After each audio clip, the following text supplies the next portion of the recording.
हमेशा पहले आप ही करते हैं। चौदहवीं का चांद हो या आफताब हो, जो भी हो तुम खुदा की कसम लाजवाब हो। मगर जब तक भाईजान को अपने नसीब पर एतबार हो पाता, तब तक सुबह के 8 बज चुके थे। औसत दर्जे की खूबसूरत हमारी दुबली पतली भाभी जान सीधा माँ के कूल्हे से तोड़कर भाईजान के पलंग की जीनत बना दी गई, जहाँ एक शगुफ्ता फूल की तरह महकने के सिवा जिंदगी ने उन पर अब कोई भर न डाला। शादी के दिन से ही बी मुगलानी उन्हें पालने पोसने पर मुकर्रर कर दी गई। सुबह सवेरे वही मसहरी पर जोड़ा बदल के चोटी कंघी 16 सिंगार करके पूरे दिल्ली के नाश्तों का खान उनके सामने चुन दिया जाता, जिसे साफ करके मेरी फूले फूले कल्लों वाली भाभी हथेली पर ठुड्डी रख के मुस्कुराया करती। लेकिन ये मुस्कुराहटें शादी के दूसरे ही साल की थी और इनका सिलसिला हर वक्त थूकने और कह करने में गुजरता है। फूलों में लदी महापरा के बजाय इसी रोग में मुब्तला बीवी को पाकर भाईजान भी बदलने लगे। मगर अम्मा बेगम और बी मुगलानी के हाथों जैसे बाहर आ गई हो। पहले ही महीने से पोतड़े इस जोरों शोरों से सिले जाने लगे जैसे कल ही परसों में बच्चा पैदा हो गया। हमारे दावीजों के जिस्म पर दिल धरने की जगह नहीं। वैसे भी भाभी जान के दुश्मन काहे चलने फिरने के शौकीन थे। अब तो बस करवट भी लेने तो मुगलानी भी अल्लाह बिस्मिल्लाह की जय जयकारों से घर को सर पे उठा ले। अब तो भाभी जान बस कच्चे घड़े की तरह सर पे रखी जाती। मगर बावजूद कि बी मुगलानी का होना सख्त था, कच्चा था से पहले ही पड़ रहा है। पर अरमानों पर पानी फिर दाल पर सूखी रह गई। मगर जहाँ पे चिंता लाख को पाए अल्लाह और दिया धरती दौलत। अल्लाह ने और दिया, पहला पहले से ज्यादा चौकन्ना हो गया। मगर फिर हाथ खाली। तीसरी दफे तो मामला जरा काबिले गौर बन गया। मारे दवाइयों के भाभी जान का पलेथल निकल गया। रंग एक सिरे से गया, सिर्फ एक फूली फूली उबले हुए शकरकंद जैसी रह गई। भाभी जान की शाम रात के 12 बजे होने लगी। बी मुगलानी और अम्मा बेगम के तेवर ही जरा चढ़ने उतरने लगे। और वही मसहरी पर पड़े पड़े भाभी जान को भाईजान की दूसरी शादी के शादियाने सुनाई देने लगी। है छोटी पान जी शुक्रिया। मगर चौथी बार अल्लाह अल्लाह करके वो दिन आ ही गया। लेकिन अब के जरा वार खाली गया तो भाईजान को उनके सीने पे सौत लाने में कोई बहाना ना अड़े आए। अब तो वो नाम चलाने वाले की आड़ में कुछ भी कर सकते थे। खबर नहीं बेचारे को अपना इतना नाम चलाने की क्यों फिक्र पड़ी थी। वक्त तो उनका कोई नाम था नहीं। मसहरी की जीनत का जो एक अहम फर्ज है, अगर वो भी ना पूरा कर सकी तो यकीनन भाभी जान को ये सुखी से छोड़नी पड़ेगी। ये कुछ साल तो वो नौजवानी और हुस्न के दम पे डटी रही, मगर अब तो इस तख्त के पाए भी जरा डगमगा रहे। और ये तख्त को छोड़कर वो जाती भी कहाँ। सीना पिनोना तो ना उन्होंने सीखा, ना उसमें जी लगे। 2 बोल बड़े थे तो वो भी भूलवाई गई। सच तो ये है कि दुनिया में अगर उनका कोई खिलाने पिलाने वाला ना रहे तो वो सिर्फ एक ही काम अख्तियार कर सकती है। इन आँखों की मस्ती के मस्ताने हजारों हैं। यानी वही खिदमत जो भाईजान की क्या करती थी, हल्के खुदा की करें। खैर छोड़िए। इस बार डॉक्टरों ने कहा कि खतरा टल गया है। तो अम्मा बेगम ने सोचा कि क्यों ना चचे की अलीगढ़ में ली जरा सही तो सफर है। जबरदस्ती का ठेंगा सर पे। अम्मा बेगम का नाज़िर-शाही हुक्म आया और हम सब मिलाते पदे अलीगढ़ के लिए निकल पड़े। लाहिक है बी मुगलानी इंजन की टक्कर खा के धड़ाम से गिर पड़ी। हाय अल्लाह, ये गाड़ी है कि भला?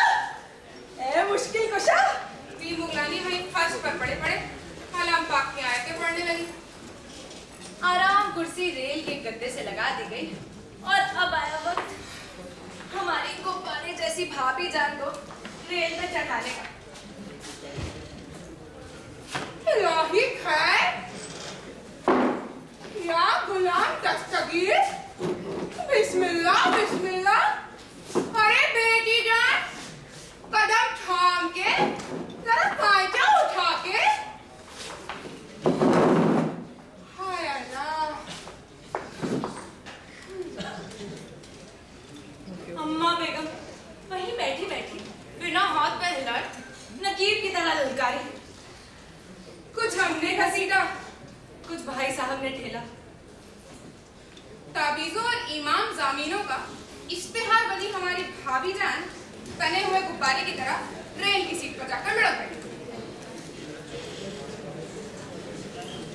पाक परवरदिगार तेरा शुक्र बी मुगलानी के मुंह से और हमारे दिलों से निकला। खुदा खुदा करके बात या वाला ही गया।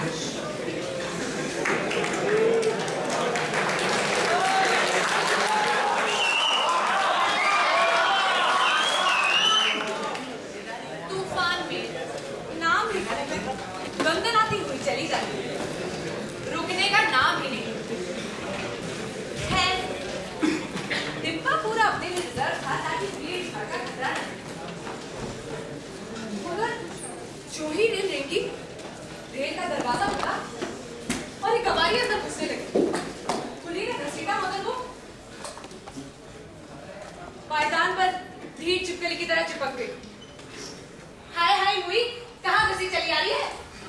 बी मुगलानी की हाय हाय तौबा की फिक्र किए बिना वो अंदर नहीं गए और गुसल खाने पर पीठ लगाकर हाँफने लगी। आय हाय, क्या पूरे दिन से है? बी मुगलानी मिनमिनाई। हाँफती हुई बेदम औरत ने अपने जमे हुए होठों को बमुश्किल मुस्कुराहट में फैलाया और इस बात पे सर हिलाया। ए निगोड़ी, दीदा तो देखा सरदार का। तौबा है ना तौबा। इस बार औरत कुछ कह न सकी। दर्द की शिद्दत में उसने गुसल खाने के दरवाजों को दोनों हाथों से पकड़ लिया। सांस और बेतरतीब हो गई और पेशानी पर पसीने के कतरे ठंडी मिट्टी पर ओस की बूंदों की तरफ उठे।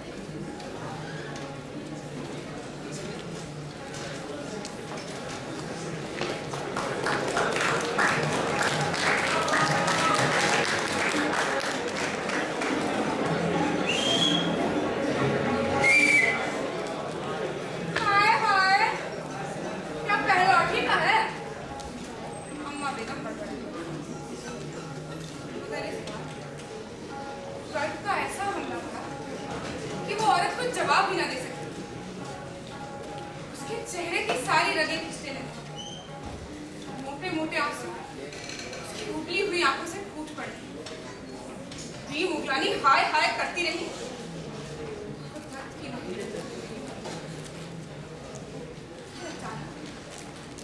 ऐसा मालूम पड़ा जैसे सारी दुनिया सिकुड़ कर खड़ी हो गई, फिजा फट के टेढ़ी मेढ़ी हो गई। मैंने सोचा औरत अब मरी कि अब मरी, कि अचानक फिजा का तशन्नुज रुक गया। बी मुगलानी का बुरखा गिर गया और ठीक भाभी जान की सलीम शाही जूतियों के सामने लाल लाल गोश्त की बोटी लाल पड़ी। हैरत और मसरत की मिली जुली चीख मेरे होठों से निकली और चुपकर उस नन्ही सी जान को देखने लगी। बी मुगलानी ने मेरी चोटी पकड़कर मुझे कोने में ठूस दिया। आंसुओं की चिल्मत से जब मैंने उसे झांक कर देखा तो वो औरत मरी न थी, बल्कि उसके सूखे हुए होंठ आहिस्ता आहिस्ता मुस्कुराहट में बदल रहे थे। आड़े होके उस बच्चे को अपनी गोद में उठाया, कुछ देर तक अपने ना तजुर्बेकार हाथों से उसे साफ कर दिया। उसे देखकर मुझे वो भेड़ बकरियां याद आ गई जो बिना दाई की मदद के नीचे अपना जच्चा खाना जमा देगी। नवजात शिशु को चाट चाट के किस्सा खत्म कर देगी। खून से कुरेदी किस्मत बदल गई, ना खून से कुरेदी किस्मत बदल गई। तमाशा है चीथड़ों में लेती है करवट रूह में, चीथड़ों में लेती है करवट रूह में। आंखें खुश्क हो, वो कभी कभी मुस्कुरा भी है, जैसे उसे कोई गुदगुदाया, मगर फिर भी मुगलानी के डांटने पर थोड़ा उसने उस बच्चे को सीटों में लपेटकर सीट के नीचे रख दिया। भाभी जान के तो चीख निकल आई। फिर वो पानी लेकर रेल की फर्श साफ करने लगी। भाभी जान की सलीम शाही जूतियों को खोजकर उसने घूमने रख दिया। हम चारों मुकद्दस बीवियां अहमकों की तरह सीट पर पड़ी पड़ी उसे देखी।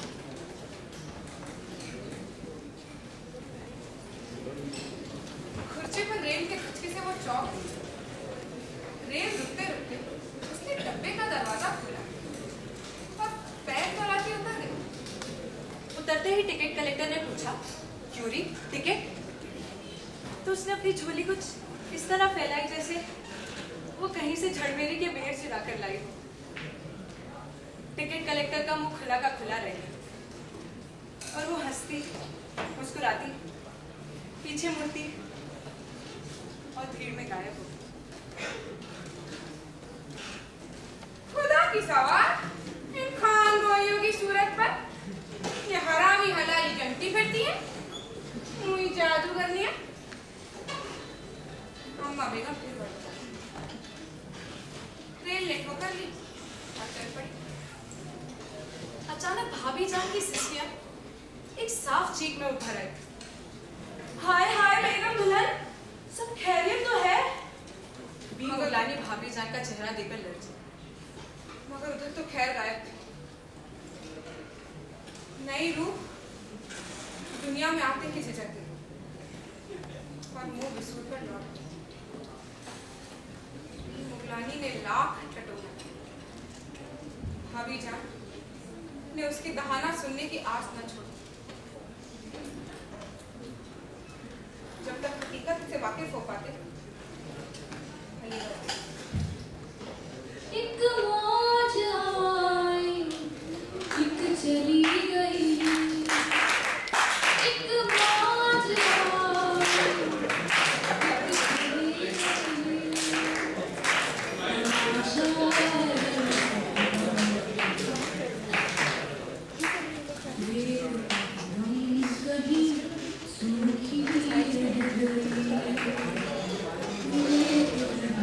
हम कहीं सूखी रह गई।